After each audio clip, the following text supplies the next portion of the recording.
I've got another sea ice update for you with some good and bad news. If we take a look at this first chart, that's the summer melt season. The blue line here, that's 2026. You've got this nice grey band in the middle there. That's what I'd suppose we'd call the healthy zone. That's where we'd say we want to be if sea ice is in a healthy place, because that's the median. We're far below that. We have been all year. That's not a surprise. But let's zoom in.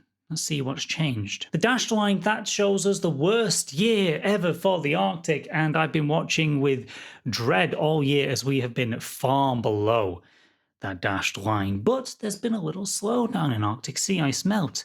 We've caught up to it, and now there's a bit of daylight between them. We've got a bit of daylight, a bit of definitive proof. It's not the worst year ever, everyone. But there is a catch. This graph is only telling us the sea ice extent, where it is. It doesn't tell us how thick and healthy the sea ice is. Let's take a look at this next chart. That's showing us the sea ice concentration across the Arctic.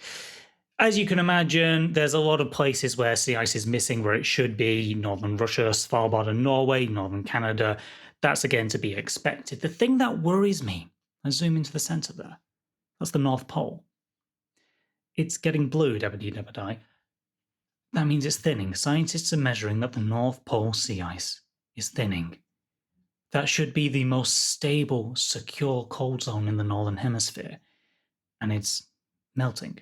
It's melting away. So the sea ice extent data is telling us we're not the worst year on record. The concentration data might be telling us a different story. So, good and bad news. It's bittersweet good news. 2012 remains the meltiest year on record. I will keep an eye on this data, of course, and I will let you know if anything changes. Thank you for watching. Remember to share this if you want people to know what's really going on in the north.